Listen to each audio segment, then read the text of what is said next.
After 62 years of independence, practically nothing has changed for the better in Trinidad and Tobago.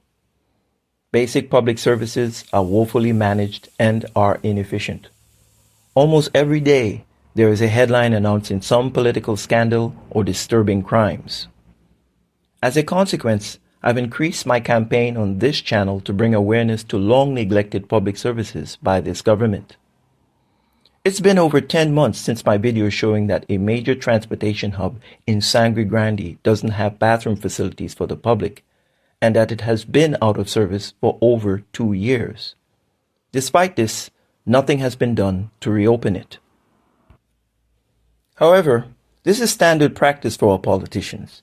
They just don't care to maintain anything. This is the Damry Hill Recreation Ground on the outskirts of Sangre Grande.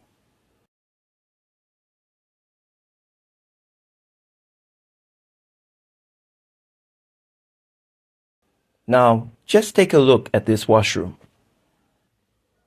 I took this initial footage over a year ago. I recently returned, and there is no change. Where are the patrons of this facility supposed to go when nature calls? Clearly not here. Everything is allowed to fall into decay in our Twin Island Republic. This is a clear example of how they devalue us. Individuals in this region of the country and in other similar areas, it would seem, are not worthy or deserving of their consideration and of basic amenities. Additionally, where is the pride? This is a reflection upon them and of their failed management. Also, it's been several years since the Sangre Grande Community Swimming Pool has been closed due to a broken pump and filtration system. Yet, despite my initial YouTube video and the coverage by our media outlets, they refuse to fix it. As I've said before, our elected officials are very spiteful and mean-spirited people. I'm sure they've seen my videos and the media coverage, but they absolutely hate the idea that their hand can be forced to address any of these concerns due to a single individual's activism. They would rather no one benefit than to be seen as acquiescing to external pressure. They refuse to allow such a precedence to dictate their agenda. This demonstrates their entitlement and arrogance. In essence, their non-response says to us, regardless of how badly we treat the citizens of Trinidad and Tobago, we will be voted back into office.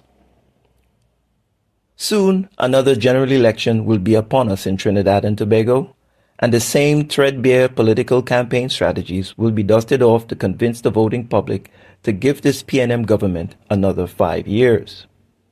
Here are the questions I have. Why? And to do what? More of the same? Our governments just before an election rush headlong into a mad flurry of road projects by placing fresh asphalt on long neglected potholed roads like they are applying makeup on an ugly woman. However, this, like their other cosmetic fixes, doesn't change the underlying problems of corruption and neglect. In addition, they make a litany of empty promises as well as launch scathing attacks upon the opposition in an attempt to dissuade voters from giving them the mandate they've enjoyed for the last 5 years. Each political party holds rallies and fetes to stuff the attendees with food, copious amounts of alcohol, shows by their favorite entertainers, and money surreptitiously placed in t-shirts emblazoned with the party logo and slogans for which many turn up for in droves. How else will they draw such large crowds to feign a groundswell of support from the masses?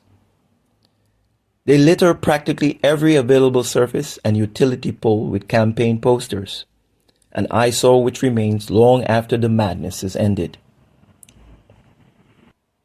Their armies of sycophants pester and rob us of the serenity in our homes with questionnaires that attempt to elicit support for their party and their candidates.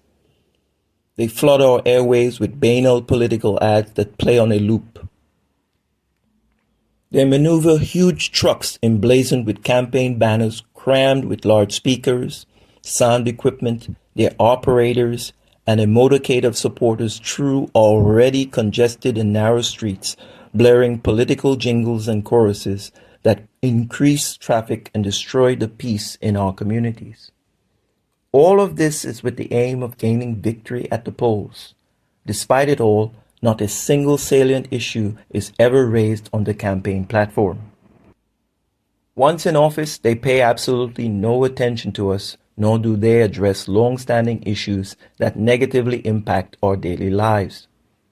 Empty promises made on the hustings are simply that. For them, it's politricks as usual. Many citizens have never voted or have stopped exercising their right to do so because they see no change in their fortunes and they are tired of the status quo. And come this election cycle, we're expecting the same rum and roti political caravans.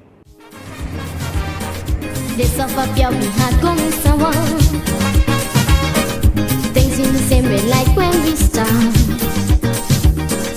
Because of your neglectful behavior, the time has come now for we to part. You should have never let the ways of evil dominate your soul and rule your mind. You must always read